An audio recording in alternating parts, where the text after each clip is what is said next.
December 14, 1812. The Niemen River, Poland. A Prussian general stands at the river crossing, counting what is left of the biggest army ever put together in Europe's history. 6 months ago, 685,000 men marched east across this same river. They were from France, Germany, Italy, Poland, the Netherlands, Switzerland, Croatia, and Portugal. They crossed with their flags waving and drums playing, sure they would defeat the Russian Empire in just a few weeks. Now the general watches them come back. Fewer than 10,000 soldiers who can still fight stumble across the frozen river. Their uniforms are torn to rags. Their faces are black from frostbite. Their eyes are empty and far away, like men who have seen hell itself. Behind them, over the next few days, another 30,000 men slowly crawl westward. They look like skeletons. Many have no shoes. Their feet are wrapped in strips of cloth or are just frozen and black. Some are missing fingers, hands, or noses that were destroyed by the cold. They move in silence. No drums, no songs. Just the sound of snow crunching and hard breathing. The rest, over 600,000 men, are dead. Their frozen bodies lie in snowdrifts along 1,000 kilometers of Russian wasteland. They float face down in the Borodino River. They rot in huge graves outside Smolensk, Vitebsk, and Borodino. They were killed by cold, by hunger, by sickness, by Cossack spears, by Russian guns, and by their own panic. Whole groups of soldiers that entered Russia with thousands of men came back with only dozens. Some groups disappeared completely. This is the story of the worst military disaster in history before the World Wars. This is the story of Napoleon's 1812 invasion of Russia and how an empire's big dreams were destroyed by the huge Russian winter. But here's what most people don't know. It wasn't just the winter that destroyed the Grande Armée. The disaster was already happening in the summer heat, months before the first snow fell. The choices that killed 600,000 men were made in palaces and on battlefields because of pride, bad planning, and badly underestimating an enemy's will to fight. Before we begin, I need to ask something. If this story reaches you, it's because people like you chose to pay attention to history that matters. A like or a comment helps this reach more people who need to understand what happened here and why it still matters. The 600,000 men who never came home deserve to be remembered. And more than that, they deserve to be understood. Now, to understand how it ended in frozen horror, we must go back to where it began. At the height of Napoleon's power, when the world seemed to bend to his will. The French Empire controls the continent. From the Atlantic coast to the Russian border, from Hamburg to Rome, from the Netherlands to Naples, 70 million people live under Napoleon Bonaparte's direct or indirect rule. It is the largest European empire since Charlemagne, and it was built in barely 15 years by a man born into a small noble family in Corsica. Napoleon's rise is hard to believe. He became a general at 24, first consul at 30, and emperor at 35. He placed the crown on his own head in Notre Dame Cathedral, while Pope Pius VII watched in silence. The symbolism was on purpose. Napoleon bowed to no one, not even God's representative on earth. His military record justifies his confidence. At Austerlitz in 1805, he crushed the combined armies of Austria and Russia so completely that the Austrian emperor begged for peace within days. At Jena Auerstedt in 1806, he destroyed the Prussian military machine in a single afternoon, the same Prussian army that had terrified Europe under Frederick the Great.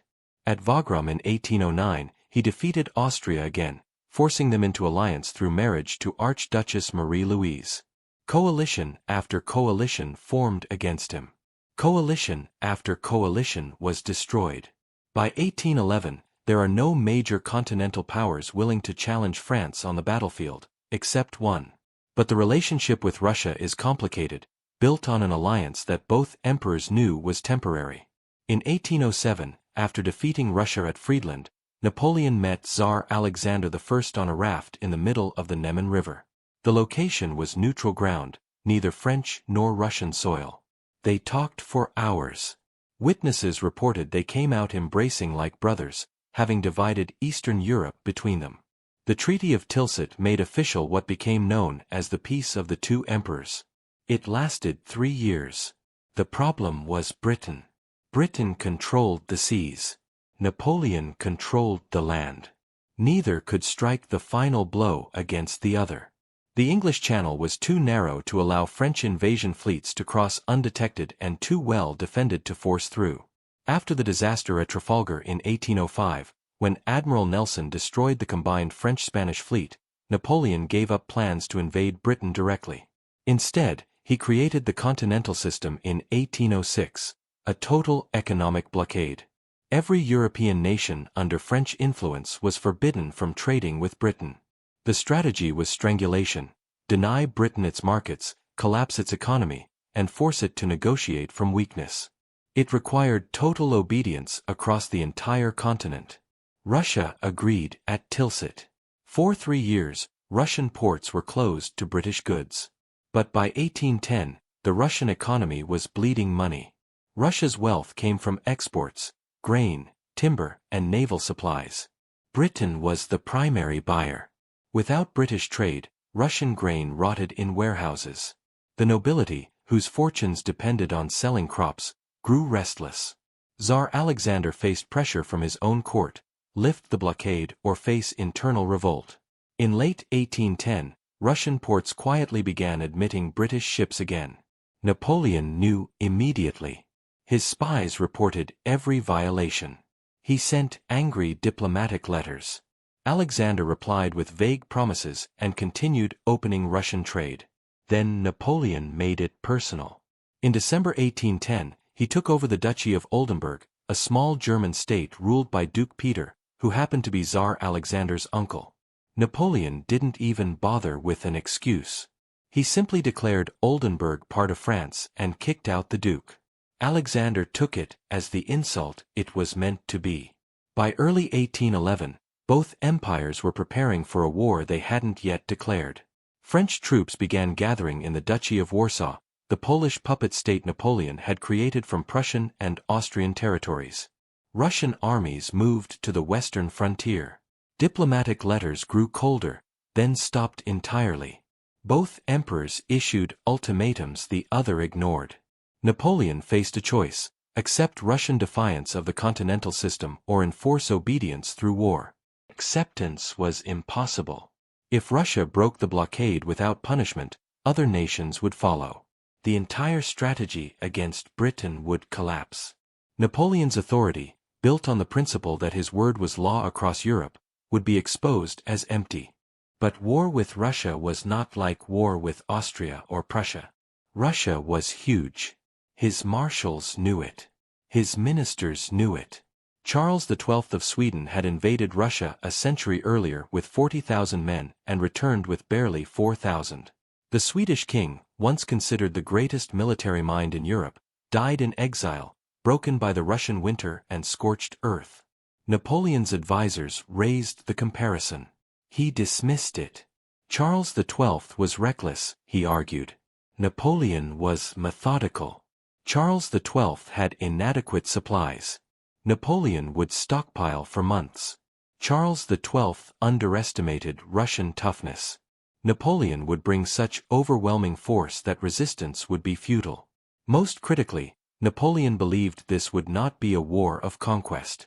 It would be a punishment expedition, a limited campaign to force Tsar Alexander back to the negotiating table. March to the frontier, destroy the Russian armies in 1 or 2 major battles, threaten Moscow or St. Petersburg, dictate terms, and return home before winter. 6 months, 8 at most. The same strategy had worked against every other opponent. There was no reason to think Russia would be different. In late 1811, Napoleon made his decision. Orders went out across the empire: prepare for the largest military mobilization in history. The target: Russia. The goal: submission. The timeline: 1812. What he didn't know, what he couldn't imagine, was that Tsar Alexander had already decided he would never negotiate. Not after the first battle, not after the 10th, not if Napoleon reached Moscow itself. 2 emperors, both convinced they could not afford to back down, were about to collide, and 600,000 men were about to pay the price. The assembly began in winter and continued through spring across the French Empire and its satellite states. Conscription orders arrived in every province. From the barracks of Paris to the villages of Bavaria, from the Italian peninsula to the Dutch lands, men were pulled from farms, workshops and homes. The empire had been at war for over a decade. There were few young men left who hadn't already served. Napoleon lowered the conscription age and raised it, pulling in teenagers and men in their 40s. This was not just a French army. It couldn't be. France alone couldn't provide the numbers Napoleon demanded. From the Kingdom of Italy came 27,000 troops. From the Confederation of the Rhine, the collection of German states under French protection, came nearly 120,000 Bavarians, Saxons, Westphalians, and troops from smaller states. From the Duchy of Warsaw came 95,000 Poles fighting for the promise of a restored Polish nation. From Austria, technically an ally through Napoleon's marriage, came 30,000 men commanded by Prince Schwarzenberg, though their commitment was questionable. From Prussia, defeated and humiliated in 1806, came 20,000 men forced into alliance against their will. Even smaller contributions arrived: Dutch, Swiss, Croatian, Portuguese, Spanish. By June 1812, the force assembled along the Niemen River exceeded 685,000 men. To put that in context, this was larger than the entire population of most European cities. It was more men than had fought in any single campaign in European history. The logistics alone were staggering.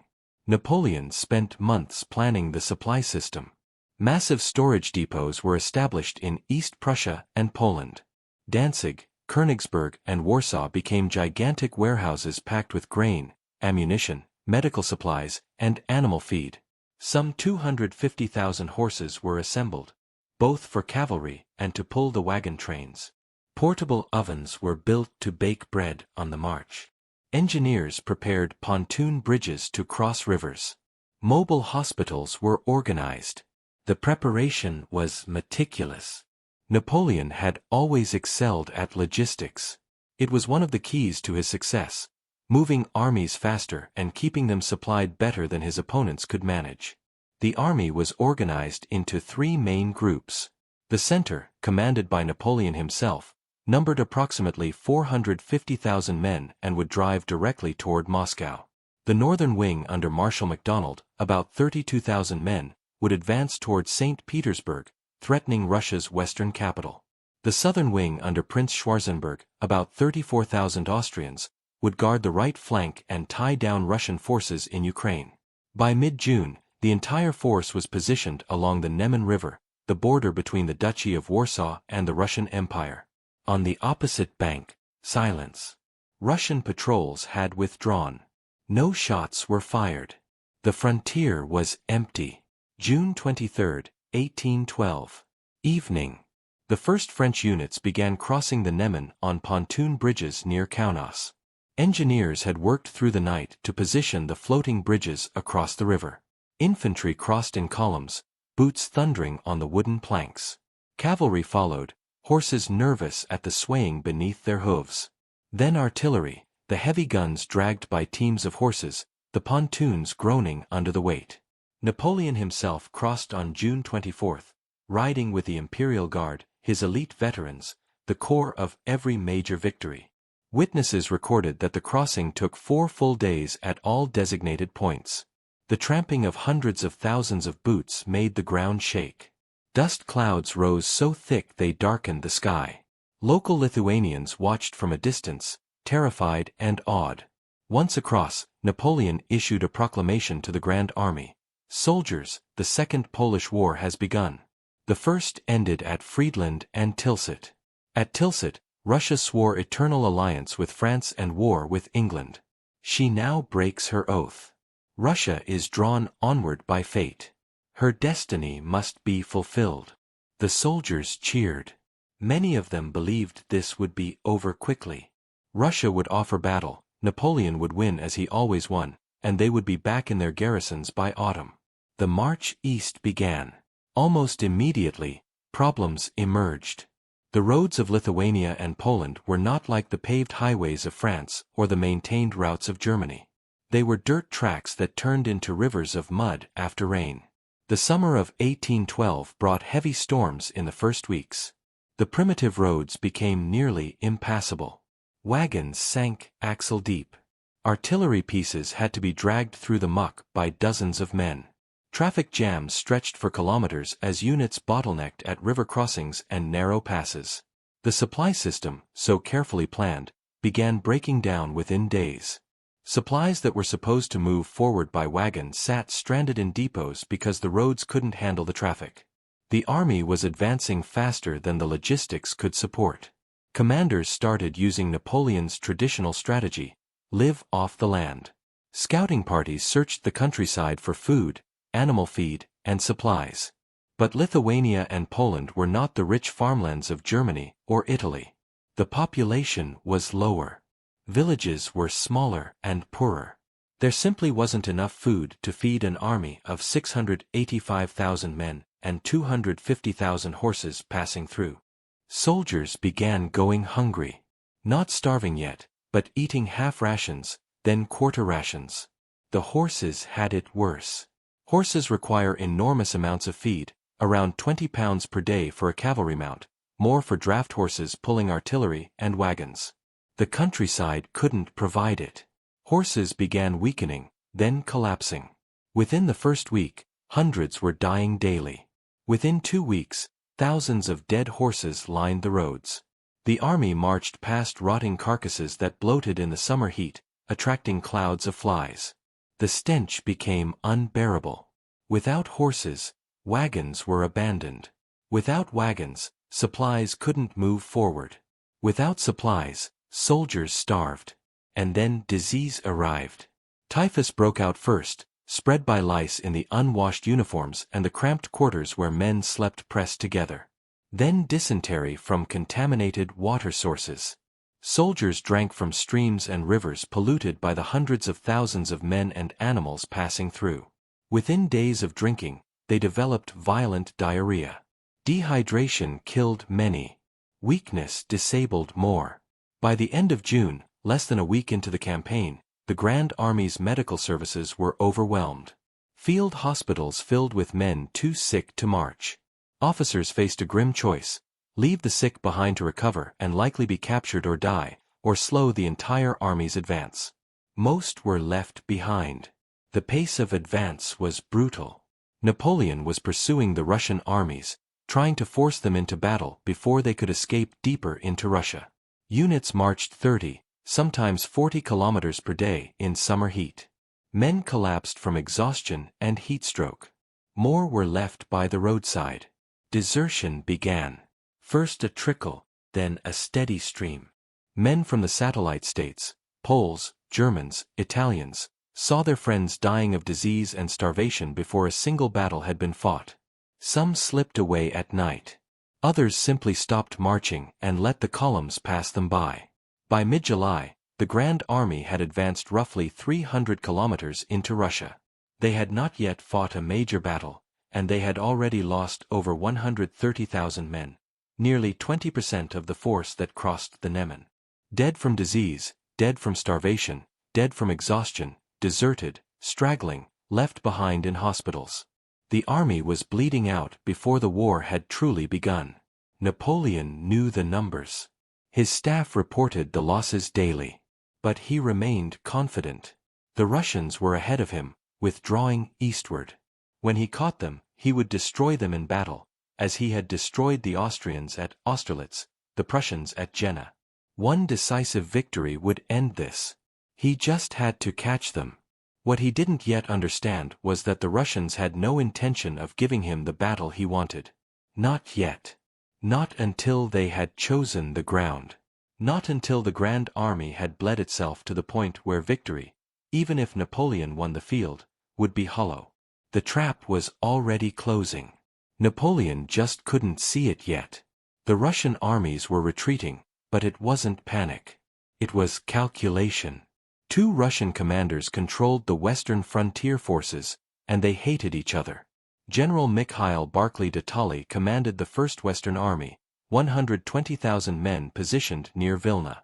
A Baltic German in Russian service, Barclay was methodical, cold, a strategist who saw war as mathematics. His soldiers respected his competence but never loved him. The Russian nobility saw him as a foreigner. Prince Pyotr Bagration commanded the Second Western Army, 45,000 men positioned nearly 100 kilometers south of Barclay. A Georgian prince, Bagration was fire and honor, a battlefield commander who led cavalry charges personally. His men adored him. The court adored him. He despised Barclay's caution and said so in letters to anyone who would listen. Their armies were separated, vulnerable to being defeated individually. Napoleon saw the gap and drove straight for it, a wedge between the two forces, planning to destroy each before they could unite. Barclay saw it coming. He ordered immediate retreat.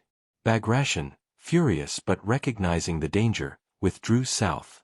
Napoleon's advanced guard, commanded by Marshal Murat, reached Vilna on June 28, expecting battle. They found an empty city. Supplies were gone. The Russian army had vanished eastward. Napoleon pushed forward. Surely the Russians would turn and fight. No army could simply retreat forever. But Barclay kept withdrawing. And as he withdrew, he burned. Russian troops torched grain stores before leaving villages. They drove cattle and livestock east with the army. They poisoned wells. They set fire to barns and warehouses. Entire villages went up in flames as the Russian rear guard passed through.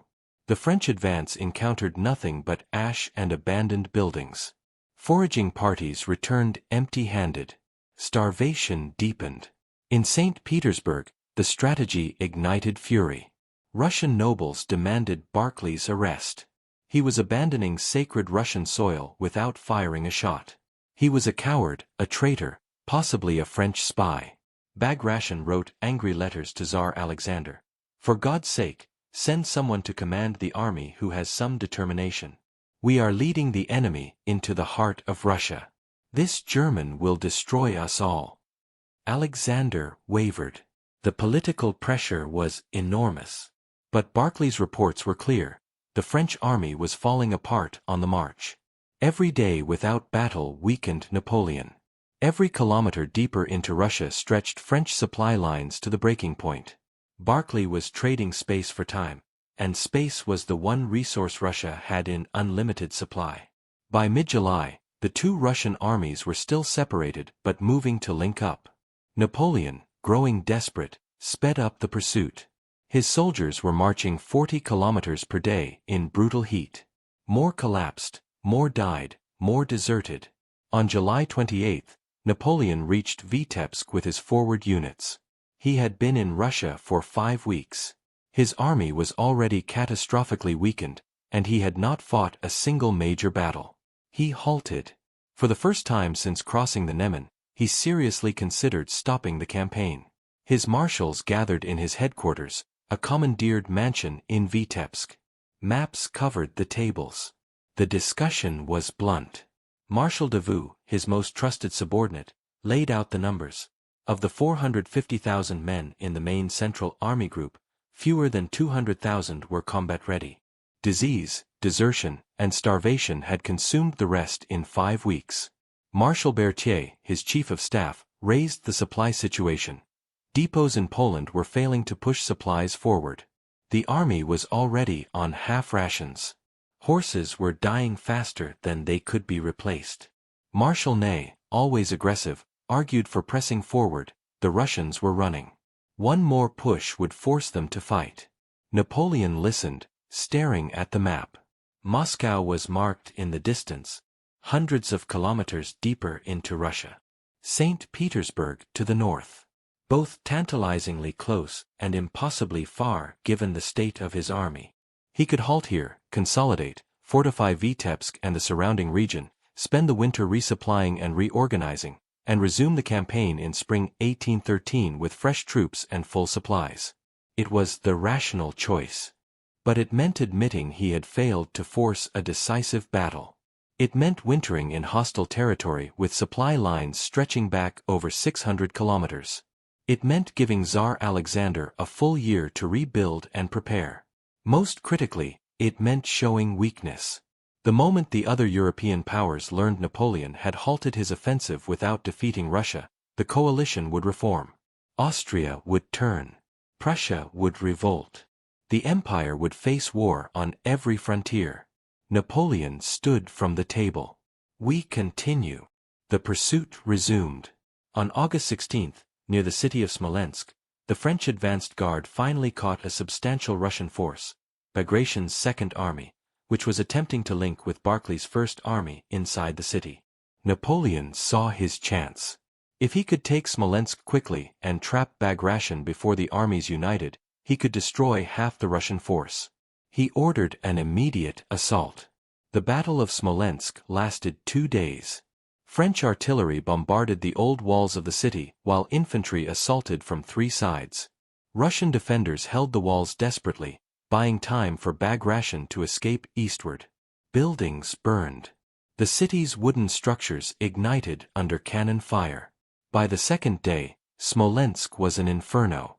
On August 18, the Russians evacuated under cover of darkness, blowing up ammunition stores as they left. The French entered a burning ruin. Napoleon stood in the charred wreckage and declared victory. But the Russian armies, now finally united under joint command, had escaped again. They were retreating toward Moscow. French casualties at Smolensk, approximately 10,000. Russian casualties, approximately 14,000. And the city itself was ash. No supplies, no shelter, nothing to sustain the army. The Grande Armée left Smolensk and continued east. By early September, Napoleon's central force had been reduced to approximately 160,000 combat-effective troops. Read that again. He had crossed the Niemen with 450,000 men in the main army. In 10 weeks, disease, starvation, desertion, and relatively minor combat had consumed nearly 2/3 of his force. And he still hadn't fought the decisive battle he needed. His officers were now openly questioning the campaign. Marshal Murat, commanding the cavalry advance guard, reported his horses were so weak they could barely trot. Marshal Davout warned that the army could not sustain another month at this pace. Even Marshal Ney, the most aggressive of Napoleon's subordinates, privately admitted the situation was dire. But Moscow was ahead. Moscow, the ancient capital. Moscow, the heart of Russia. Moscow with its supplies and shelter and symbolic weight. If Napoleon took Moscow, Tsar Alexander would have to negotiate. No ruler could allow his capital to fall without suing for peace. It had never happened. The loss of a capital meant the end of resistance. Napoleon convinced himself this was true. On September 5, French scouts reported Russian forces had stopped retreating. They were digging in near a village called Borodino, about 125 kilometers west of Moscow. Finally, the Russians were going to fight. Napoleon rode forward to observe the Russian positions personally. Through his telescope, he could see earthwork fortifications being constructed on low ridges, artillery batteries positioned on high ground, infantry columns moving into defensive positions. The Russian army had turned to face him at last. Marshal Berthier asked the obvious question, "Do we attack?" Napoleon stared at the Russian lines. His army was exhausted, starving, and depleted. But the Russians were finally offering the battle he had pursued for 3 months. If he declined, they might retreat again, deeper into Russia, closer to winter, farther from his supply lines. This might be his only chance. "We attack," Napoleon said. "Prepare the army for battle." September 7, 1812. The Battle of Borodino. The battle that would become the bloodiest single day of the Napoleonic Wars. The battle that would change nothing and doom everything. September 7, dawn. 135,000 Russian soldiers stood in defensive positions across rolling hills and forest ridges.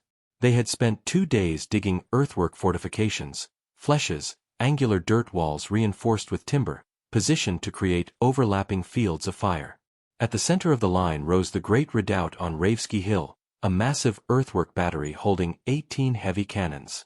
Commanding them was General Mikhail Kutuzov, newly appointed after Tsar Alexander finally bowed to political pressure and removed Barclay.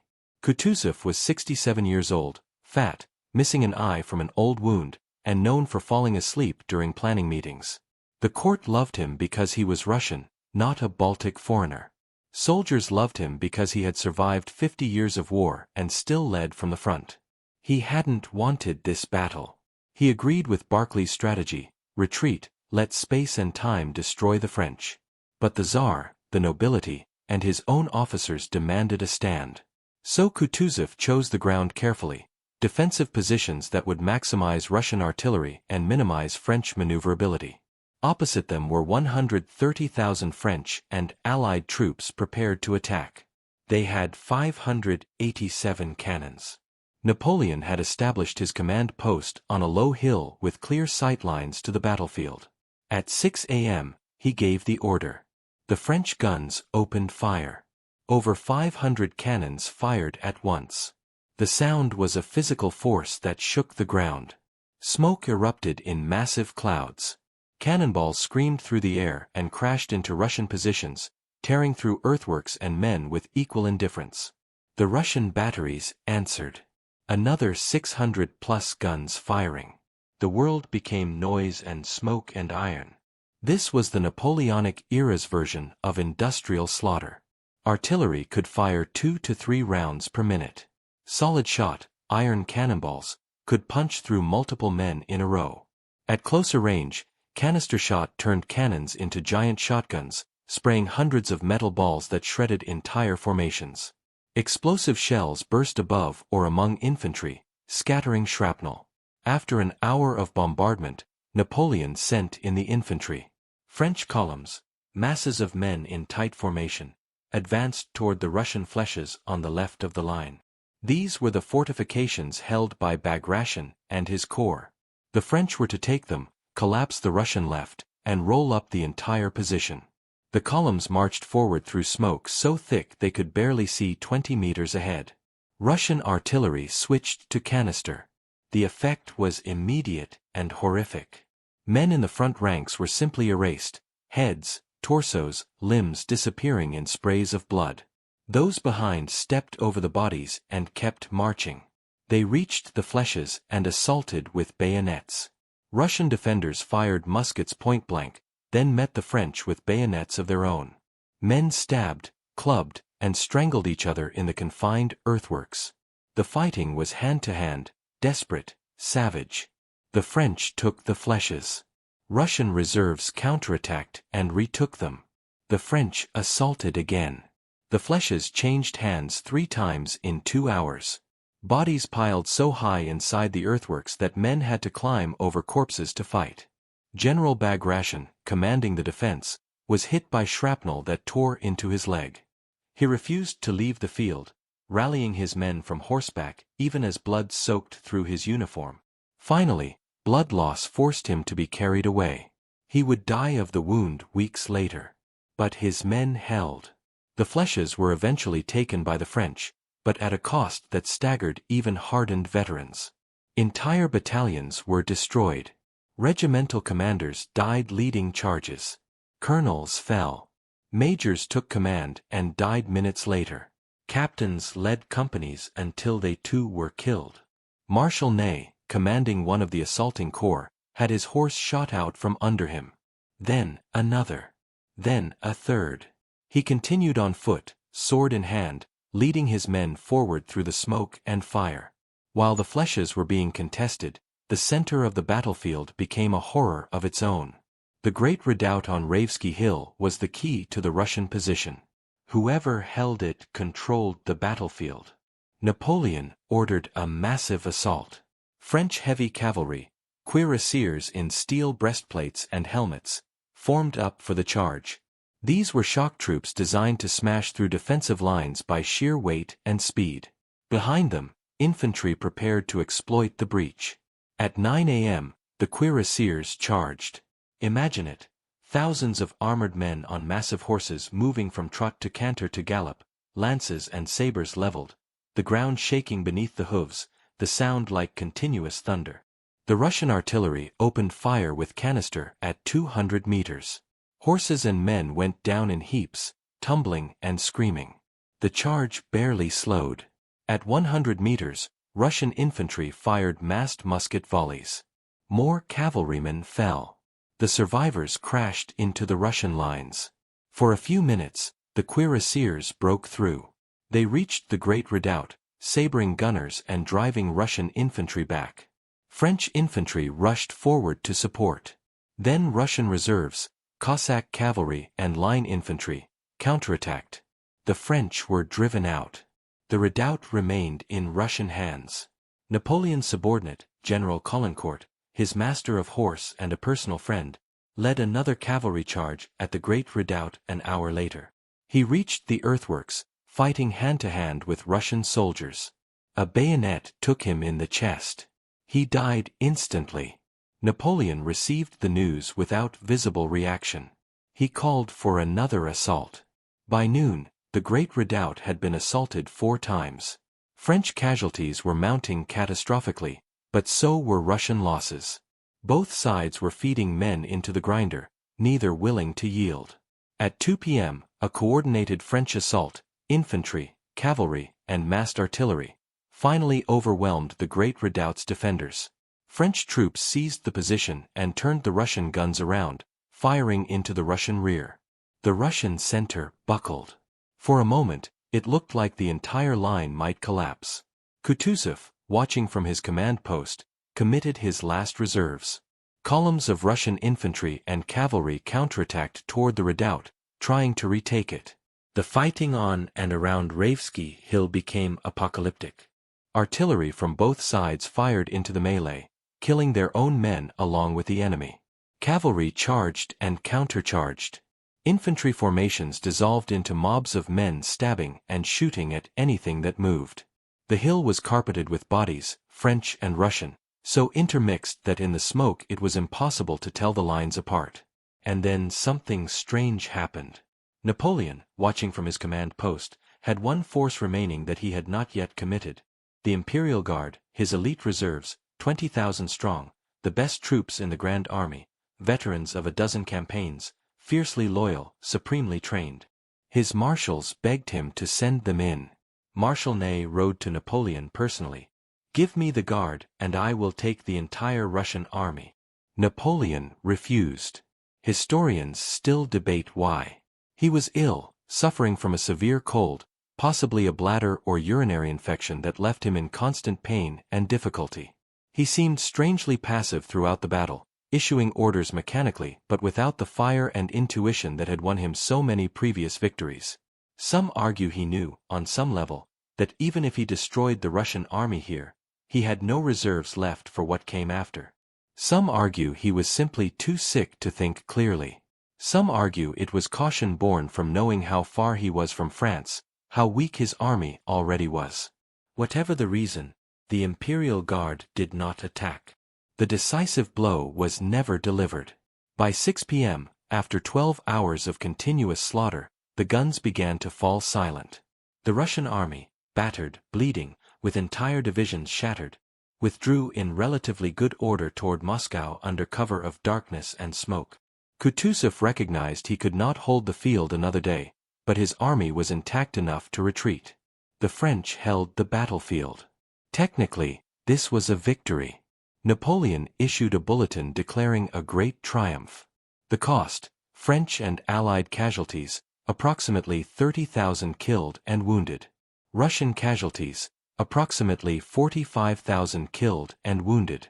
Combined, over 70,000 men became casualties in a single day. To put that in context, that's more casualties than the Americans suffered in the entire Revolutionary War. In one day, the battlefield was a vision of hell. Bodies lay in heaps, especially around the flèches and the Great Redoubt. Wounded men screamed for water, for help, for death. The cries continued through the night. Medical services on both sides were completely overwhelmed. Men with survivable wounds bled out waiting for treatment. Those with serious wounds were simply left to die. Soldiers walked through the carnage in a daze. Some wept. Some vomited. Veterans of Austerlitz and Jena, battles they thought were the worst they would ever see, said they had never witnessed anything like Borodino. Marshal Ney, surveying the field, was asked if it was a victory. He replied, "Victory? This is a massacre, not a victory." Napoleon himself walked the battlefield the next morning. He saw the bodies stacked like cordwood. He saw the blood-soaked earth. He saw the wounded still dying in the September sun. He said nothing. Because despite the staggering casualties, despite holding the field, despite technically winning the battle, Napoleon had failed to achieve his objective. The Russian army still existed. It had not been destroyed. It had not surrendered. It had withdrawn, battered but intact, toward Moscow. And Napoleon's own army was now so weakened that pursuit was almost impossible. The 30,000 casualties came from a force already depleted to 160,000. He now had perhaps 130,000 effective troops, no reserves, no fresh reinforcements, and still 125 kilometers from Moscow. But Moscow was ahead, and Napoleon convinced himself that taking the city would end this. On September 14, 7 days after Borodino, the French advanced guard entered Moscow. The city was empty, and that night it began to burn. September 14, 1812. The French vanguard reached the outskirts of Moscow. Marshal Murat, commanding the advanced cavalry, expected resistance, barricades, artillery positions, street fighting. Instead, his scouts reported the city gates open and undefended. He rode forward cautiously with a squadron of hussars. The streets were empty, no soldiers, no civilians, no movement except shutters banging in the wind. The silence was unnatural for a city that normally held 270,000 people. Moscow stretched before them across hills above the Moskva River, a sprawling mass of wooden buildings, merchant quarters, Orthodox churches with golden domes and colorful onion spires, monasteries, palaces. At the center rose the Kremlin, ancient fortress walls of red brick, towers with peaked roofs, cathedrals with golden domes that gleamed in the afternoon sun. Murat's advanced guard entered the Kremlin through the Borovitsky Gate. No resistance. The gates stood open. Inside the walls, palace buildings, armories, cathedrals, treasure houses, all abandoned. Napoleon arrived hours later with the main body. He established headquarters in the Kremlin, taking the Tsar's own apartments. He sat at Alexander's desk, slept in Alexander's bed. The symbolism was deliberate, the conqueror occupying the seat of Russian power. He waited for a delegation.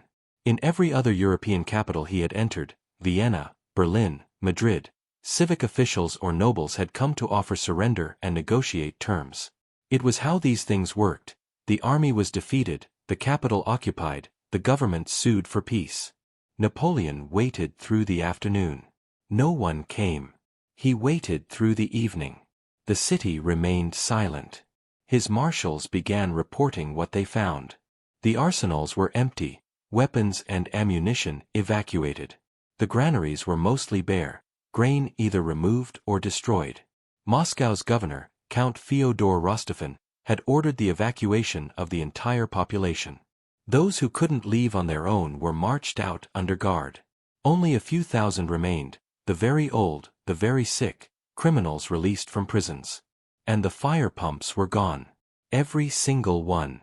Removed from fire stations and destroyed. That detail should have warned them. That night, fires began. First report came at midnight, blazes in the merchant quarters south of the Kremlin. Small at first. Officers sent patrols to investigate. By the time they arrived, entire blocks were burning. Then fires erupted in the northern districts, then the west, then everywhere at once. French soldiers tried to fight the flames, forming bucket brigades from the river. But without fire pumps, it was useless. And the fires kept multiplying faster than they could be contained. By dawn on September 15, Moscow was an inferno. Governor Rostophin had left detailed instructions before evacuating. Prisoners were released and armed with torches. Barrels of oil were distributed. Key buildings were to be set ablaze simultaneously once the French occupied the city. Moscow, built largely of wood, would burn like kindling. The calculation was brutal. Better to destroy Russia's ancient capital than let it sustain the French army through winter. The fires burned for 3 days. Winds whipped the flames into firestorms that jumped from district to district. Entire neighborhoods ignited in minutes. Wooden churches burned, their golden domes melting in the heat. Merchant warehouses full of goods, fabric, furniture, oil, spirits, exploded. The heat was so intense that iron gates glowed red. French soldiers, instead of resting after Borodino, fought for their lives against walls of flame. Some units were trapped in burning districts and had to abandon their positions, running through streets where buildings collapsed around them. Looters ransacking abandoned homes were caught by the fires and burned alive. Horses panicked and stampeded. Wagons full of wounded caught fire. Napoleon watched from the Kremlin. Ash fell like black snow. The sky turned orange, then red, then black with smoke. The roar of the flames was continuous, punctuated by explosions as buildings collapsed or powder stores ignited. On September 16, flames reached the edge of the Kremlin itself. Napoleon was forced to evacuate temporarily to a palace outside the walls. He stood and watched Moscow burn, his face expressionless. When the fires finally exhausted themselves on September 18, 3/4 of the city was gone. What remained was a landscape of ash and charred timbers. Blackened church walls stood like broken teeth. Smoke still rose from embers. The smell of burning wood and burned flesh hung in the air. Napoleon returned to the Kremlin and walked through the ruins. His soldiers were camped among the wreckage, trying to salvage what food and supplies survived. It wasn't enough. Not nearly enough to sustain 100,000 men through winter. The psychological impact was crushing. Every previous enemy, Austria, Prussia, Spain, had negotiated once their capital fell. But Russia had burned Moscow rather than let it be used. This was beyond Napoleon's experience, beyond his calculations. He sent peace proposals to Tsar Alexander, multiple letters through different channels. He tried direct appeals. France and Russia had been allies, they could be allies again. He tried threats. The might of the French Empire demanded respect. He tried reasoning. Continued war served neither empire. Alexander, in St. Petersburg, received the letters and did not respond. Days passed, then weeks. Napoleon remained in Moscow, paralyzed by indecision. His marshals urged immediate retreat. It was late September. Winter would arrive soon. The army was in no condition to stay. But retreat without a treaty, without even acknowledgement from Alexander, meant admitting total failure. Marshal Berthier presented the numbers. The army had approximately 100,000 effective troops in and around Moscow. Supplies sufficient for perhaps 3 weeks. Horse cavalry was nearly gone, most mounts dead or dying. Artillery horses were starving. The men were exhausted, demoralized, and increasingly ill. Marshal Murat argued they should retreat while they still could. The roads were passable, the weather still mild, the army still organized enough to fight if necessary. Napoleon kept waiting. Surely Alexander would respond. Surely this couldn't continue. Surely there would be negotiations. 5 weeks passed. By mid-October, snow was falling. Supplies were nearly exhausted. Soldiers were slaughtering the few remaining horses for meat. Disease was spreading through the crowded camps. And still no word from St. Petersburg. On October 18, Russian forces under General Kutuzov attacked a French outpost at Tarantino, south of Moscow.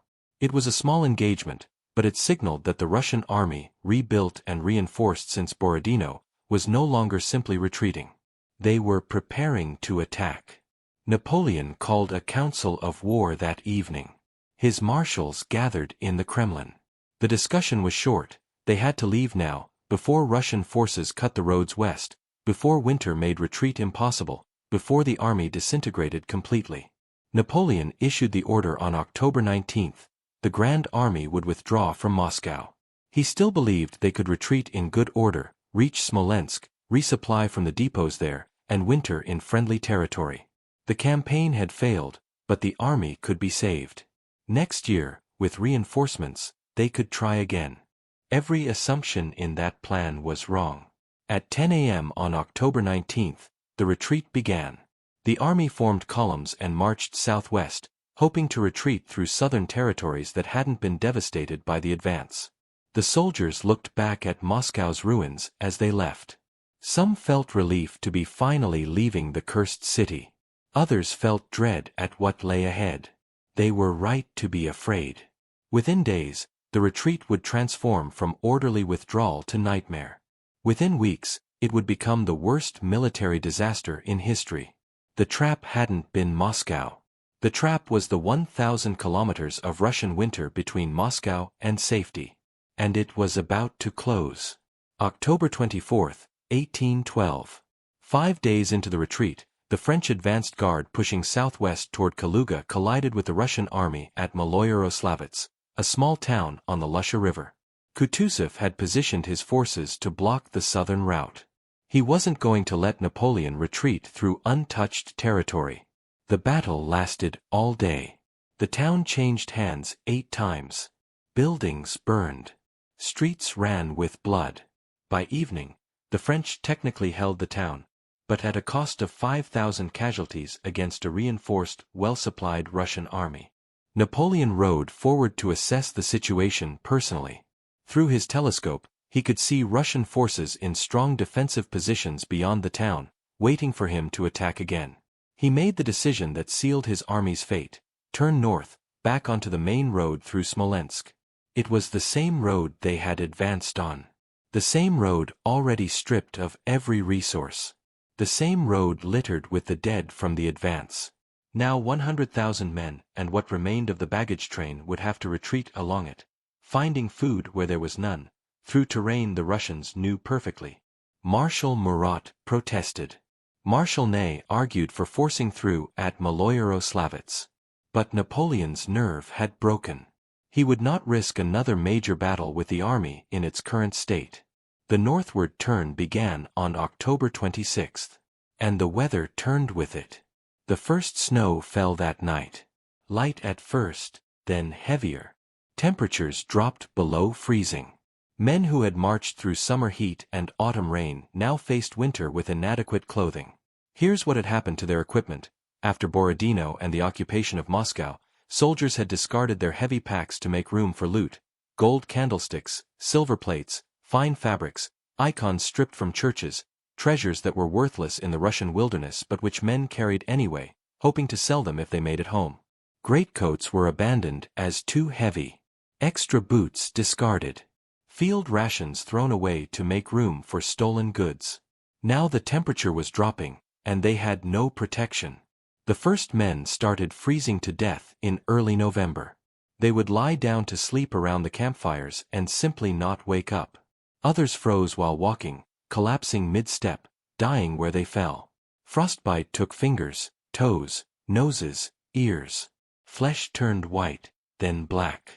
Amputation without anesthesia became routine. Many who survived the amputation died of infection days later. The horses died faster than the men. A horse requires massive amounts of feed. There was none. The horses ate bark stripped from trees, then leather from harnesses, then nothing. They weakened, collapsed, and died by the thousands. Every dead horse meant an abandoned wagon. Every abandoned wagon meant lost supplies. Every lost supply meant more starvation. Artillery pieces were abandoned when the horses pulling them died. Cannons that had been dragged from France to Moscow were left in ditches. Ammunition wagons left behind. Within 2 weeks, the Grande Armée had lost the majority of its artillery. And then the Cossacks appeared. Russian light cavalry, superb horsemen from the southern steppes, began shadowing the retreat. They didn't attack the main columns. They picked off stragglers. Any man who fell behind for any reason was dead. The Cossacks would ride down on isolated soldiers, spear them with lances, strip the bodies, and vanish. The retreat became a running horror where stopping meant death and continuing meant exhaustion. Men marched until they literally couldn't take another step, collapsed, and were left behind. The sounds of Cossack horses running and people screaming behind the group of soldiers never stopped. No one turned around to look. Looking back meant watching friends get killed, and nobody could help them. Soldiers stopped following orders. Groups that had stayed together since crossing the Niemen River started falling apart. Officers couldn't control their soldiers anymore. Soldiers became individuals who only cared about staying alive. They fought each other for tiny pieces of food. They killed wounded friends to steal their boots or coats. Hunger and cold stripped away everything that made them act like civilized people. Russian peasant fighters made the nightmare even worse. These were not regular soldiers. They were village people armed with axes, pitchforks, and hunting guns. People whose homes had been burned, whose animals had been stolen, whose families had been killed by the French as they moved forward. They wanted revenge. They surprised small French groups. They attacked soldiers looking for food. They snuck into camps at night and killed people in their sleep. They captured soldiers and beat them to death or burned them alive or buried them in snow. The war had become brutal on all sides. By early November, the Grande Armée was no longer an army. It was a crowd of starving, freezing men stumbling westward, being hunted from all sides. The temperature kept dropping, 10 degrees below zero, 20, 30 degrees below zero at night. Men's breath froze into ice on their beards and uniforms. Eyelids froze shut. Fingers were too numb to hold weapons, so muskets were simply thrown away. Men peed blood because their kidneys were failing from extreme cold. Seeing things that weren't real from starvation and freezing became common. Soldiers seeing villages that didn't exist, food that wasn't there, rescuers who weren't coming. The dying helped the dying, and both died together. November 9th, the army reached Smolensk. This was supposed to save them. The city where supply storage places had been set up during the advance. Buildings full of food, ammunition, and clothing. The promise of new supplies had kept men moving for the last 100 kilometers. They found the storage places nearly empty. Stealing, bad management, and raids by fighters had destroyed the supplies. What was left was nowhere near enough for 100,000 starving men. The warehouses were stormed by soldiers who completely stopped following orders, fighting each other for moldy bread and rotten meat. Officers tried to restore order. Some soldiers were shot for stealing. It didn't matter. Order was gone. The army stayed in Smolensk for 4 days, eating what little was there. Then it had to move again. Russian forces were closing in from many directions. Stay and they would be trapped and destroyed. On November 13th, the retreat from Smolensk began. What left that city was no longer recognizable as the Grande Armée. It was a ragged line of skeleton-thin men in torn clothes. Many barefoot with feet wrapped in cloth or simply frozen black, shuffling westward without hope, driven only by the animal need to survive. Marshal Ney commanded the rear guard, the last units protecting the retreat, holding off chasing Russian forces. His group had entered Russia with 40,000 men. He now had perhaps 8,000. On November 15th, near the town of Krasnoye, Russian forces under General Kutuzov and General Miloradovich tried to cut off the retreat completely. For 3 days, Ney fought desperate delaying battles. His troops, starving, exhausted, outnumbered, held important positions just long enough for the main group to escape, then fell back to the next position. Russian artillery pounded them. Cossack cavalry charged again and again. Infantry attacks overran position after position. Ney's group was being destroyed, but he bought time with blood. By November 17th, Ney was cut off from the main army with fewer than 2,000 survivors. Russian forces surrounded him and demanded he give up. He refused. That night, he led his men across the frozen Dnieper River while Russian cannons fired at them from both sides. Men were hit and fell through the ice, drowning. Others were shot and fell where they stood. Ney himself carried the army flag, leading from the front. On November 18th, he reached the main French group with about 900 men, barely 1/10 of what he'd started with at Krasnoye. Napoleon, who had thought Ney was dead or captured, hugged him. "I have 300 million in my treasury," he said, "and I would give it all for Marshal Ney." But money couldn't save them now. The temperature dropped further, 35 degrees below zero at night. Men literally froze solid while sleeping. Their bodies were found in the morning sitting or crouching, frozen in place. The cold did things that seemed impossible. Musket barrels became so brittle they broke. Metal buttons froze to skin. Men who touched them with bare hands lost skin. Vodka froze solid in canteens. Spit froze before it hit the ground. And through it all, the Cossacks kept coming. Shadows in the snow, death on horses, constant, never stopping, showing no mercy.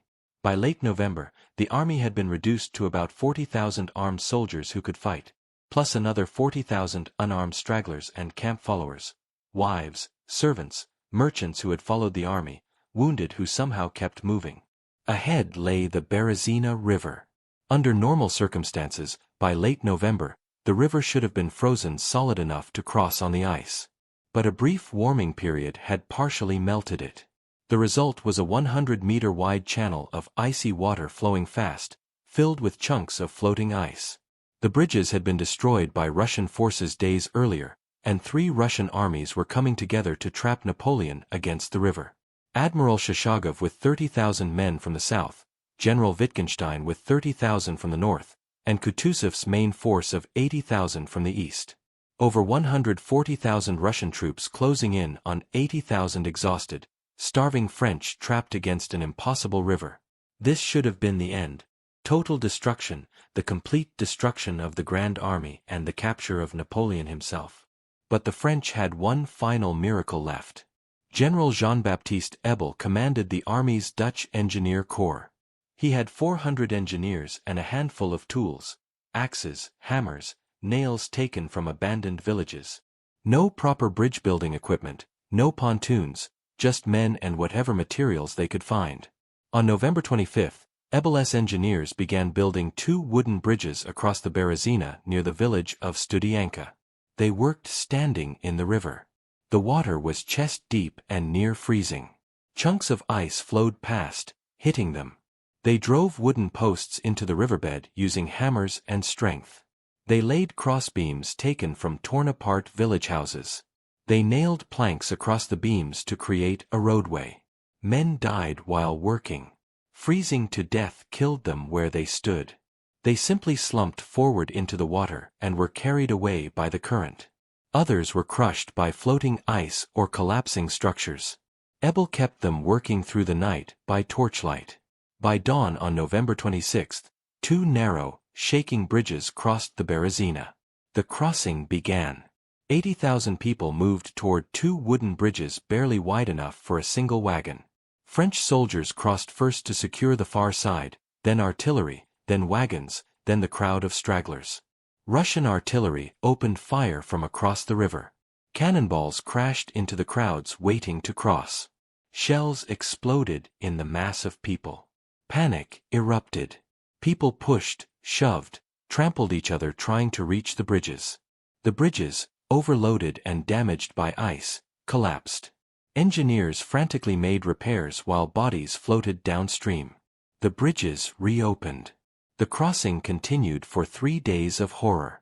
Marshals Oudinot and Victor commanded rear guards fighting desperate battles on both sides of the river to hold off the coming Russian armies. Artillery battles raged.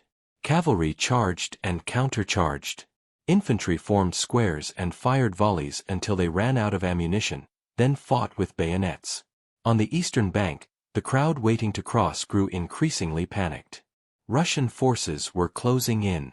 Artillery fire was getting closer. People could hear the sounds of battle approaching.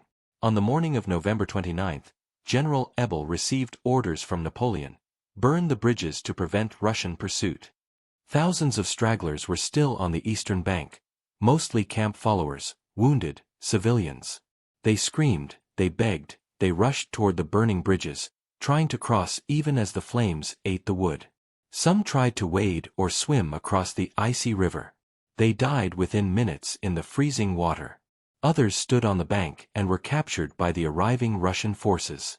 Many were simply killed. The bridges burned completely. The crossing was over. About 50,000 had made it across. The rest were dead or captured. General Ebel, who had stood in freezing water for days keeping his men working, died of pneumonia a few days later.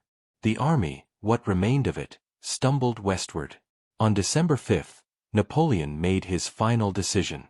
He left the army. Traveling in a sleigh with a small guard, he raced toward Paris. His stated reason, rumors of a coup attempt, the need to raise a new army before the European powers realized how bad the disaster was.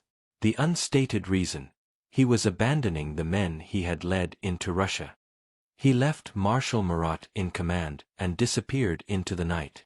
The remains of the Grande Armée continued the retreat without him. On December 14, 1812, the survivors crossed the Niemen River back into Poland. Prussian General York, commanding a Prussian group in French service, counted them as they crossed. Fewer than 10,000 organized soldiers, perhaps another 30,000 starving, frostbitten, diseased wrecks who stumbled across over the following days. Of 685,000 men who had crossed into Russia 6 months earlier, fewer than 40,000 returned capable of any service. The rest were dead, captured, deserted, missing, gone. The greatest army ever put together in European history had been destroyed. Not by a single battle, not by one decisive defeat, but by hunger, disease, cold, and the vastness of Russia itself. The retreat from Moscow to the Niemen, 1,000 kilometers of frozen hell, had consumed them completely. And the consequences were about to reshape Europe. The numbers tell a story that's hard to understand. 685,000 men crossed the Niemen River into Russia in June 1812. Fewer than 40,000 returned fit for service in December. That's a 94% casualty rate across 6 months. But raw numbers hide the texture of catastrophe. Let's break it down by what actually happened to them. About 400,000 dead, not in battle. Most never fired a shot in anger. They died of typhus in the first weeks, dysentery in the summer heat, starvation on the advance, freezing on the retreat. They died of infected wounds that would have been survivable with proper medical care. They died of exhaustion, simply lying down and never getting up. They died of gangrene from frostbite.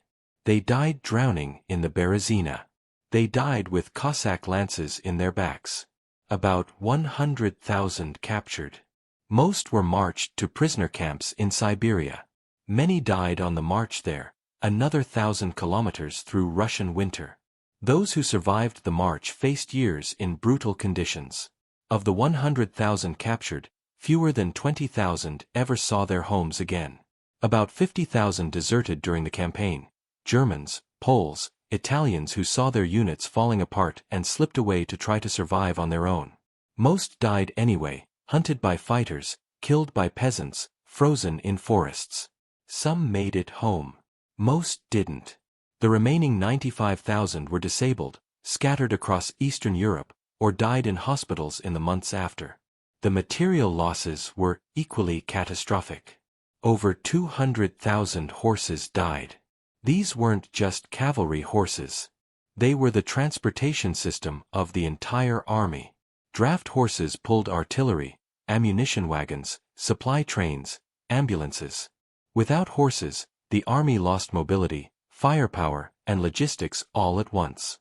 Nearly 1,000 artillery pieces were abandoned, cannons that represented years of industrial production that had been dragged from France across Germany and Poland and into Russia, left in snow drifts and ditches. The entire baggage train was lost, everything. Field hospitals, portable forges, pontoon bridge equipment, engineering tools, paymaster chests, army records, officers' personal belongings. Now look at specific units to understand what this meant on a human scale. The 18th Line Infantry Regiment entered Russia with 3,600 men, returned with 300. The 4th Line Regiment, 3,000 in, 200 out. The Württemberg Corps from southern Germany, 16,000 entered Russia, 500 returned. That's 96.9% casualties. The Westphalian Corps, 23,000 soldiers, fewer than 1,000 came home. The Italian Royal Guard ceased to exist entirely, every single man killed, captured, or missing. The Portuguese Legion, 9,000 men, about 400 survived. 18 French generals were killed. 42 more were wounded or captured. These were Napoleon's trained senior commanders, irreplaceable men with decades of experience. Think about what that meant for the towns and villages they came from. A village in Bavaria sends 60 young men to war. To return. Every family has lost someone. Multiple families have lost everyone. The demographic impact is catastrophic. An entire generation of men gone. Who will work the farms? Who will continue the family lines? Who will care for the aging parents? This pattern repeated across Europe. German states were particularly devastated. Some lost nearly their entire military-age male population. The social and economic consequences would last for decades. For France itself, the disaster came on top of 20 years of near-constant warfare. The Revolutionary Wars, 1792 to 1802, had already consumed hundreds of thousands. The Napoleonic Wars added hundreds of thousands more. Now Russia had taken another 250,000 French soldiers. France was running out of men. Napoleon understood this immediately. That's why he abandoned the army in early December and raced back to Paris. Not to escape danger, he'd faced danger before, but because he needed to control the story and begin drafting soldiers before his enemies realized how completely he'd been destroyed. He reached Paris on December 18, 1812. The same day, he issued his 29th bulletin, the official report of the Russian campaign. It was a masterpiece of propaganda and misdirection. The bulletin acknowledged losses but blamed them entirely on the early and severe winter. It minimized the scale of the defeat. It emphasized French victories at Smolensk and Borodino. It portrayed the retreat as an orderly withdrawal forced by weather, not a catastrophic collapse. The famous final line, "The health of the emperor has never been better." The message, Napoleon was fine, the army had been defeated by weather, and France remained strong. None of it was true, but it bought him time. Within weeks, Napoleon began issuing conscription orders. He lowered the draft age to 16. He called up the class of 1814 a year early. He recalled veterans who had been discharged. He demanded new groups from Allied states. By spring 1813, barely 4 months after the Russian disaster, Napoleon had raised a new army of over 200,000 men. It was an astonishing achievement. It was also meaningless, because while Napoleon was rebuilding, Europe was rising against him. December 30, 1812, Prussia. General Johann von York, commanding the Prussian corps that had been forced to serve with the French, signed the Convention of Torringen with Russian representatives. Without authorization from his king, York withdrew the Prussian corps from the French alliance and declared neutrality. It was an act of disobedience that could have resulted in his execution. Instead, it sparked a national uprising. The Prussian king Friedrich Wilhelm III had been a reluctant French ally since Prussia's humiliating defeat in 1806. Now, seeing the French army destroyed and his own general defecting, he made his choice. On February 28, 1813, Prussia formed an alliance with Russia. The Sixth Coalition was forming. Russia, having driven the French from their territory, didn't stop at the border. Kutuzov's armies pushed into Poland, then into Prussia. Tsar Alexander, who had seemed weak and indecisive in 1811, was now the liberator of Europe. Austria watched and calculated. Technically still allied to France through Napoleon's marriage to Archduchess Marie-Louise, the Austrians had contributed troops to the Russian campaign but kept them deliberately uninvolved in major fighting. Now, with France weakened, Austria began secret negotiations with Russia and Prussia. Sweden joined the coalition under Crown Prince Jean-Baptiste Bernadotte, formerly one of Napoleon's own marshals, who saw an opportunity to settle old scores and expand Swedish influence. Britain, which had been fighting France alone for years, poured money and weapons into the Continental Allies. By March 1813, Napoleon faced a coalition of Russia, Prussia, Sweden, and Britain, with Austria preparing to turn against him. He won battles that spring and summer, at Lutzen in May, at Bautzen later that month. French forces defeated Prussian and Russian armies. Napoleon's tactical genius hadn't abandoned him. But the victories were hollow. His new army was made up of teenage conscripts, not veterans. They fought bravely but lacked experience. They won battles but couldn't exploit victories because they lacked cavalry. The horses were dead in Russia. They took ground but couldn't hold it because they lacked numbers to garrison territory. And every battle cost casualties Napoleon couldn't replace. The coalition could lose battles and rebuild. France could not.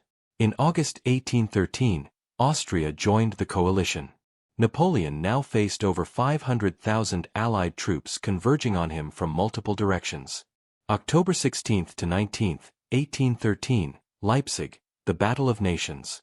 Napoleon with about 190,000 troops faced over 380,000 coalition soldiers. For 3 days, fighting raged around the city. Napoleon held his ground initially, but he was outnumbered 2-1 and eventually forced to retreat. During the withdrawal on October 19, the single bridge across the Elster River was blown up too early while thousands of French troops were still on the wrong side. They were captured or killed. Marshal Poniatowski drowned trying to swim his horse across. The retreat became a disaster. French casualties at Leipzig, over 70,000 killed, wounded, or captured. The Confederation of the Rhine, Napoleon's alliance of German states, collapsed. Every German state began defecting to the coalition. Allied armies invaded France from the east. By January 1814, coalition forces were on French soil for the first time in 20 years. Napoleon fought a brilliant defensive campaign, winning small battles against isolated enemy columns. But the Allies kept coming. By March, they were approaching Paris. On March 31, 1814, Paris surrendered to coalition forces. Napoleon's marshals, the men who had followed him for 15 years, told him it was over. Marshal Ney, the bravest of the brave, said to his face, "The army will not march." On April 6, 1814, Napoleon gave up his position as Emperor of France. He was exiled to the island of Elba in the Mediterranean. The Bourbon monarchy was restored under Louis XVIII.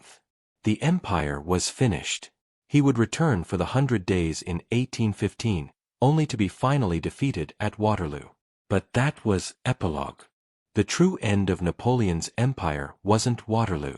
It was Russia. Everything that followed, Leipzig, the invasion of France, the abdication, was consequence flowing from the catastrophe of 1812. The moment Napoleon ordered his army across the Niemen, the sequence of events that would destroy him was set in motion. But here's the critical question that has echoed through 2 centuries. Why did it happen? The common answer is simple. Winter. General Winter defeated Napoleon. The cold destroyed the Grande Armée. It's a comforting story. It removes human responsibility. It makes the disaster seem like an act of God, unavoidable and blameless. It's also wrong. And understanding why it's wrong teaches us far more than the comfortable myth ever could. The myth goes like this. Napoleon invaded Russia with the largest army ever assembled. He advanced successfully through summer and early autumn. Then winter arrived early and with unprecedented severity. The Russian winter, colder than anything the French had experienced, froze the army to death. If not for the unusual cold, Napoleon would have succeeded. Every part of this story is false or misleading. Let's take it apart piece by piece. The logistics failure. The Grand Army was too large to supply. Period. Weather was irrelevant. An army of 685,000 men plus 200,000 horses requires staggering amounts of food and fodder daily. Historians estimate roughly 900 tons of food and 1,800 tons of fodder needed per day just to maintain basic operations. Napoleon's logistics system was based on 2 elements: prepositioned supply depots and living off the land. It had worked brilliantly in Germany, Italy, and Austria, regions with dense populations, good roads, and productive agriculture. Russia was different. Population density was a fraction of Central Europe's. Roads were primitive dirt tracks that became impassable after rain. Agricultural surplus was minimal even in peacetime. The math simply didn't work. Even if the weather had been perfect, even if the Russians hadn't burned anything, There was not enough food in Lithuania and Western Russia to sustain 685,000 men moving through it. The army was starving by mid-July, in summer, months before winter. Soldiers were on reduced rations within 2 weeks of crossing the Niemen. Horses were dying in massive numbers from lack of fodder during the hottest part of the year. This wasn't weather. This was logistics failure that was baked into the campaign from the start. The disease catastrophe. More men died of disease than cold. This is not speculation. It's documented in French medical records and officer reports. Typhus, spread by lice in unwashed uniforms and crowded camps, began killing soldiers in late June. Dysentery from contaminated water sources killed even more. By mid-August, before Moscow, before the retreat, before winter, the army had lost over 200,000 men, primarily to disease. French medical officers reported that disease casualties outnumbered combat casualties by at least 10 to 1 during the advance. The retreat worsened this because exhausted, starving men have weakened immune systems. But disease was devastating the army in summer. Winter didn't cause the typhus epidemic. Poor sanitation, contaminated water, lice-infested clothing, and the concentration of hundreds of thousands of men in unsanitary conditions caused it. The timeline failure. Napoleon started too late and stayed too long. The original plan called for invading in early May. Diplomatic delays and logistical problems pushed the start to late June, nearly 2 months late. Those 2 months were critical. Had Napoleon crossed the Niemen in early May, he would have had 5 months of good weather instead of 3. He might have forced a decisive battle by mid-summer, occupied Moscow by August, and either negotiated peace or withdrawn by September. Instead, he crossed in late June, didn't reach Moscow until mid-September, and didn't begin the retreat until late October. The retreat began October 19th. The temperature that day was above freezing. The first snow fell on October 26th, light snow, not a blizzard. Temperatures didn't drop to truly killing cold, 20 below and lower, until mid-November. But the army was already falling apart before the severe cold hit. Why? Because they had already been starving for months. Because they had already lost most of their horses. Because they were already diseased and exhausted. Winter delivered the final blow, but the campaign was failing before winter arrived. The decision to stay in Moscow for 5 weeks waiting for negotiations that never came, that was Napoleon's choice, not winter's imposition. The Russian strategy, the scorched earth withdrawal, was a deliberate Russian choice, not a natural disaster. Barclay de Tolly's strategy was controversial precisely because it was so calculated: burn crops, drive livestock east, poison wells, leave nothing for the French, retreat deeper into Russia's vast interior, stretching French supply lines to the breaking point. The burning of Moscow was ordered by Governor Rostophin. Fire pumps were deliberately removed. Prisoners were released and armed with torches. This was policy, not accident. Tsar Alexander's refusal to negotiate after Napoleon took Moscow was a choice. Every previous European monarch had sued for peace when their capital fell. Alexander refused. He was willing to sacrifice Moscow itself rather than submit. These were strategic decisions exploiting geography and climate as weapons. But weapons must be wielded. They don't fire themselves. Russian commanders turned winter and distance into tactical advantages through conscious choice. The myth of unusual cold. The winter of 1812 to 1813 was cold, but not unusually so for Russia. Meteorological records from the period show temperatures within normal ranges for a Russian winter. Moscow typically sees temperatures of 10 to 20 degrees below zero in November and December. That's exactly what occurred in 1812. The French experienced it as unprecedented because most had never experienced a continental winter. Soldiers from France, Italy, Spain, Portugal, they came from temperate maritime climates. A French winter rarely drops below 0 Celsius. An Italian winter is mild. Encountering 20 below felt apocalyptic to them. But for Russians, it was normal. Russian soldiers were equipped and acclimated for it. French soldiers were not. This wasn't unusual weather. This was predictable Russian winter that Napoleon should have prepared for and didn't. The hubris factor. Napoleon underestimated Russian will and overestimated the decisiveness of battle. He assumed 1 or 2 victories would force negotiations, as they had with Austria after Austerlitz, with Prussia after Jena. He could not conceive that Alexander would refuse to negotiate after Borodino, after the fall of Moscow. This was strategic blindness born from a decade of victories. Every opponent had eventually submitted. Why would Russia be different? The answer: because Russia could trade space for time in ways Austria and Prussia could not. Because Russian culture and autocratic government meant Alexander could ignore public pressure in ways constitutional monarchs could not. Because Russian Orthodox Christianity framed the war as holy resistance against a foreign invader. Napoleon didn't understand his opponent. That's not weather. That's strategic failure. What actually happened? Here's the real sequence. The campaign was logistically unsustainable from day one. The army began dying of disease and starvation in summer. Russian scorched-earth strategy denied what little local supplies existed. Borodino was a Pyrrhic victory that solved nothing. The decision to occupy Moscow and wait for negotiations wasted 5 critical weeks. The retreat began too late along a devastated route with an army already weakened to the breaking point. Winter accelerated the collapse but did not cause it. By the time severe cold arrived in mid-November, the army had already lost most of its horses, most of its artillery, its cohesion, and its discipline. The cold killed men who were already starving, diseased, and exhausted. It finished what logistics failure and disease had begun. Why the myth persists: blaming winter is psychologically comforting.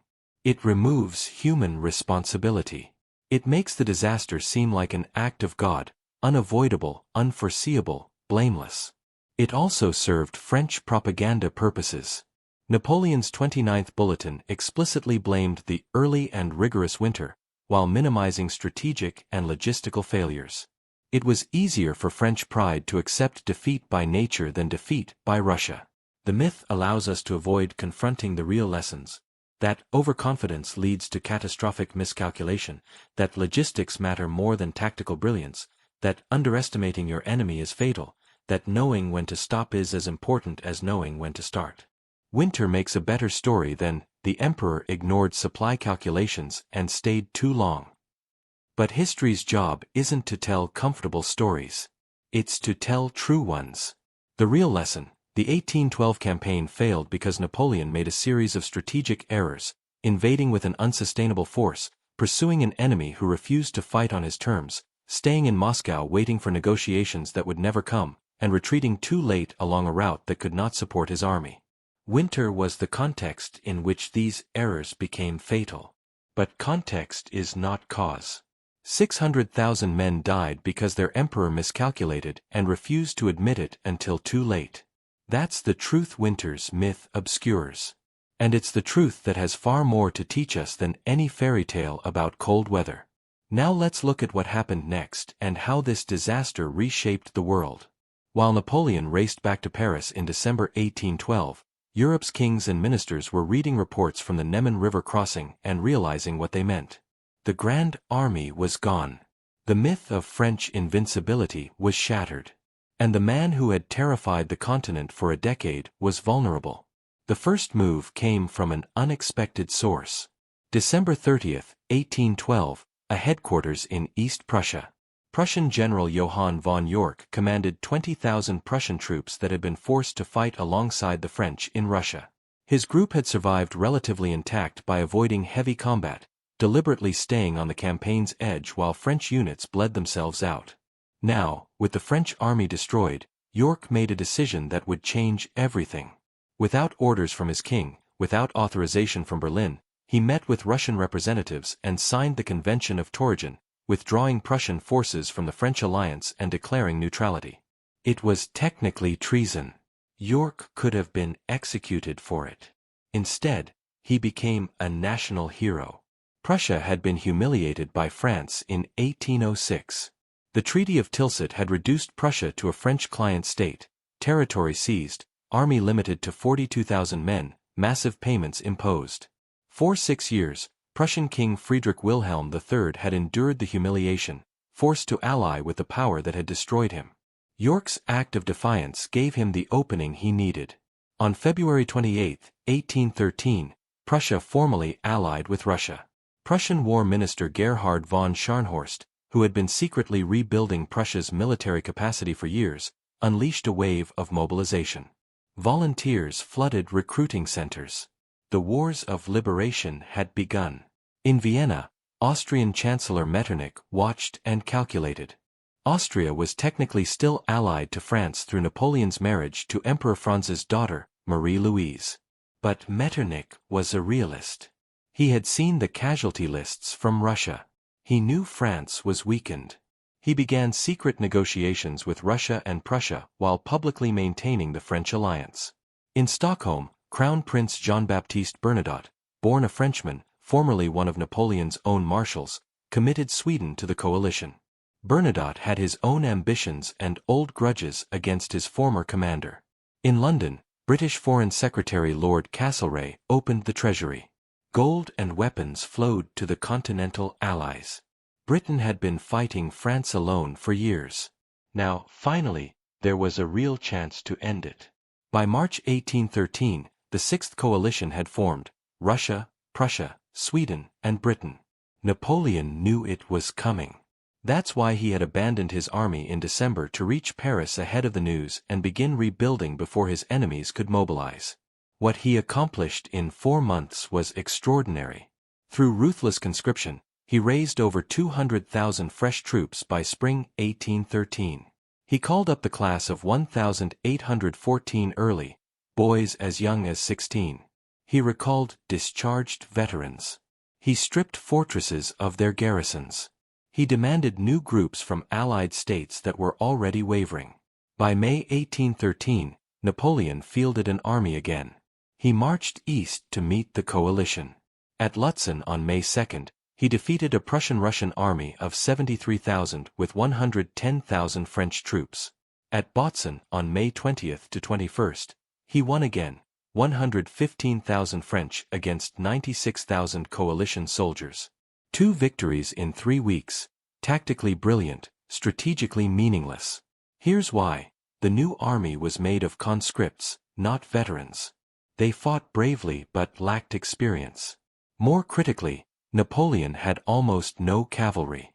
The horses were dead in Russia and couldn't be replaced quickly.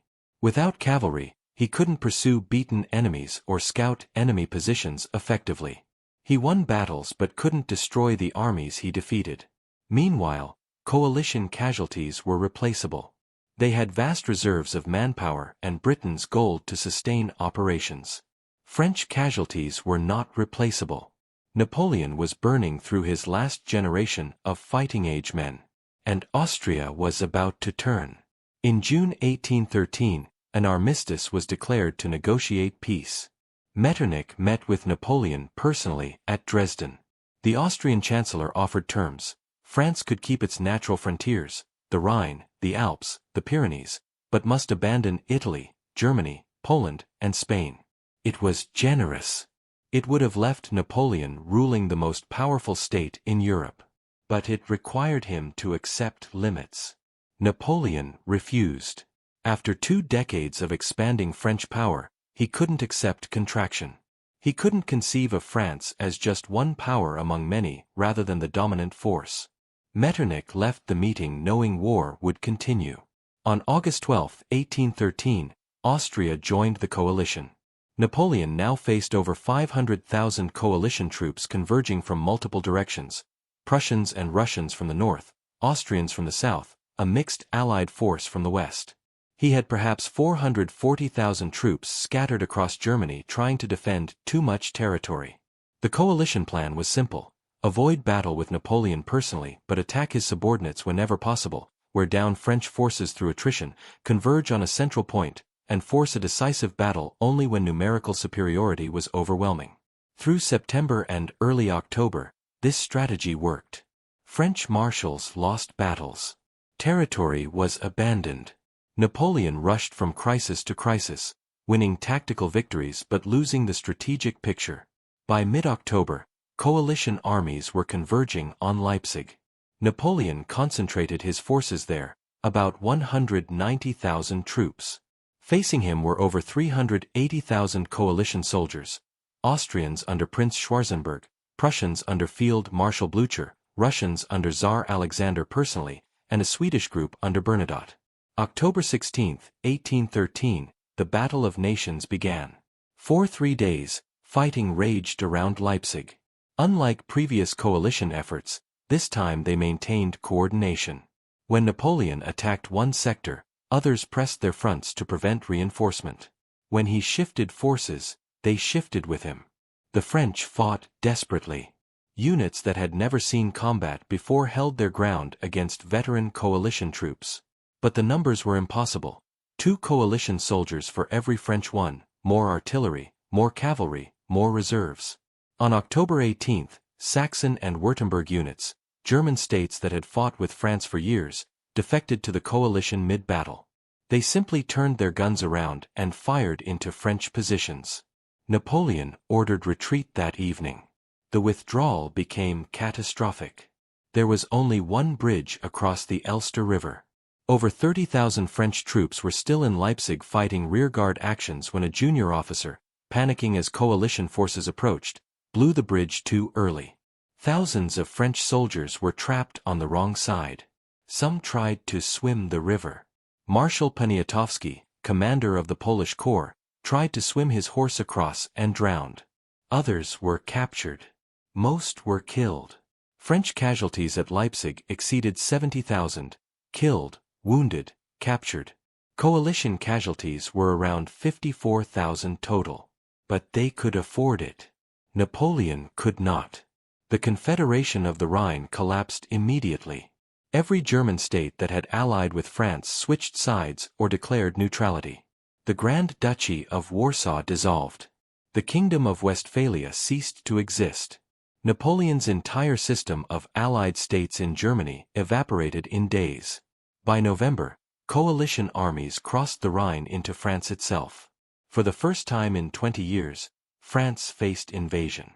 Napoleon fought a brilliant defensive campaign through January, March 1814, the 6 Days Campaign, where he won multiple battles against isolated coalition columns with inferior forces. Militarily, it was some of his finest work. But it didn't matter. The coalition had overwhelming numbers and kept advancing. Paris was the target. Napoleon's own marshals began breaking. Murat, King of Naples, signed a separate peace with Austria to keep his throne. Bernadotte refused to invade France, focusing Swedish forces on Norway instead. Others simply stopped following orders with enthusiasm. On March 30, 1814, coalition forces reached Paris. The city's garrison, commanded by Marshals Marmont and Mortier, had 35,000 troops facing over 100,000 coalition soldiers. They fought for 1 day, then negotiated surrender. Paris capitulated on March 31. Napoleon, with a small army, was at Fontainebleau, 55 kilometers away. He proposed marching on Paris immediately. His marshals refused. Marshal Ney, who had earned the title Bravest of the Brave at the Berezina, who had followed Napoleon through 2 decades of war, said to his emperor's face, "The army will not march." "The army will obey me," Napoleon replied. "The army will obey me," Ney said. It was over. On April 6, 1814, Napoleon abdicated as Emperor of the French. The Treaty of Fontainebleau exiled him to the island of Elba in the Mediterranean with a pension and a tiny army of 1,000 guards. The Bourbon monarchy was restored under Louis XVIII. The empire that had dominated Europe for 15 years was finished. Napoleon would escape Elba in March 1815, return to France, raise another army, and rule for 100 days before final defeat at Waterloo in June 1815. But that was an epilogue, a last defiant gesture from a man who couldn't accept that history had moved past him. The real end came in Russia. Everything after Leipzig, the invasion of France, the abdication, was just consequence playing out. 600,000 men marched into Russia. The empire died with them in the snow. What remains is the question of what it all meant and what we're supposed to learn from it. 2 centuries later, bones are still being found. Construction projects in Russia, Poland, Lithuania, they uncover mass graves with disturbing regularity. French belt buckles corroded green, Russian buttons, musket balls, skeletal remains showing evidence of violent death, of disease, of frostbite severe enough to leave marks on bone. Museums across Europe preserve letters found on bodies. A French corporal writing to his mother that he hasn't eaten in 3 days. A Polish lancer describing watching his horse die. A German conscript from Bavaria saying he doesn't think he'll see home again. He didn't. These weren't soldiers in the abstract. They were sons, brothers, husbands, fathers. They had lives they expected to return to, jobs, families, futures. Over 600,000 of them never came back. Think about that number in human terms. That's more than the entire population of most European cities in 1812. That's equivalent to killing every single person in Amsterdam or Lisbon or Naples. The demographic impact on some regions was catastrophic. German states lost entire groups of young men. French villages sent 50 men to Russia and got 3 back. The Bavarian military command recorded that of 30,000 Bavarian soldiers who entered Russia, fewer than 3,000 returned capable of service. Who married the women those men would have married? Who worked the farms they would have worked? Who inherited the family businesses they would have run? The economic and social disruption rippled through European society for a generation. And for what? Napoleon gained nothing. After 6 months of campaign, hundreds of thousands dead, the largest army ever assembled destroyed, he ended up with exactly the same strategic position he'd started with, except weaker. Russia remained defiant. Britain remained unconquered. The continental system remained ineffective. Within 2 years, he lost everything else as well. Russia lost hundreds of thousands of soldiers and civilians, saw Moscow burned, vast territories devastated. But Russia survived and emerged as the dominant land power in Europe for the next 40 years. So what's the lesson? This isn't about winter. It's about what happens when ambition becomes untethered from reality. Napoleon built an empire through military genius and political brilliance. But he couldn't accept limits. Every victory convinced him the next victory was possible. Every enemy that submitted convinced him the next enemy would submit too. Russia was different, vast enough that space became a weapon, autocratic enough that Alexander could ignore pressure to negotiate, culturally resistant enough to burn Moscow rather than surrender. Napoleon couldn't see it because his experience told him all enemies were the same. The logistics failure was predictable. His own officers warned him. The supply calculations showed the army was too large. The timeline showed the start was too late. He ignored all of it because he'd always made the impossible work before. That's hubris, not the pride of arrogance, but the blindness of success. When you've redrawn the map of Europe, why would you believe Russia could stop you? The 1812 campaign is what happens when strategic vision loses contact with operational reality, when political objectives exceed military capability, when confidence becomes overconfidence. It's also what happens when you don't know when to stop. Napoleon could have halted at Vitebsk in July, could have wintered there, consolidated, resumed in 1813. He didn't. Could have left Moscow in September instead of waiting 5 weeks for negotiations that were never coming. He didn't. Could have accepted Metternich's terms in 1813 and kept France powerful. He didn't. Each decision individually made sense from his perspective. Together they destroyed him. This pattern repeats through history. Leaders intoxicated by past success, convinced the rules that apply to others don't apply to them, pushing beyond sustainable limits because they can't conceive of failure. Hitler invaded Russia in 1941 with explicit references to Napoleon, convinced he would succeed when Napoleon failed because German organization was superior. He failed worse, losing an entire army group at Stalingrad in conditions that eerily mirrored 1812. The American experience in Vietnam followed similar logic. Superior military force applied to achieve political objectives without understanding the enemy's will or the sustainability of the commitment, tactical victories that meant nothing strategically. The lesson isn't, don't invade Russia in winter. The lesson is, understand your enemy, match means to ends, know your limits, and recognize when you're wrong before catastrophe becomes inevitable. Napoleon was one of history's great military geniuses. He transformed warfare, law, and administration across Europe. His impact on the modern world is incalculable. And none of it saved him when he made the same mistake every failed conqueror makes, believing that will and brilliance can overcome fundamental strategic reality. 600,000 men paid the price for that mistake. They died in Russian fields and forests and rivers far from home for objectives that were never achievable by the means employed. Their bones, still being discovered 2 centuries later, are history's way of insisting we remember, not just that they died, but why. If this story affected you, if it changed how you think about leadership, limits, or the cost of ambition, help it reach others. Like, comment, share. These 600,000 dead deserve to be more than a footnote about winter. I want to hear from you. What's the lesson you're taking from this? Where do you see this pattern of hubris and overreach playing out today?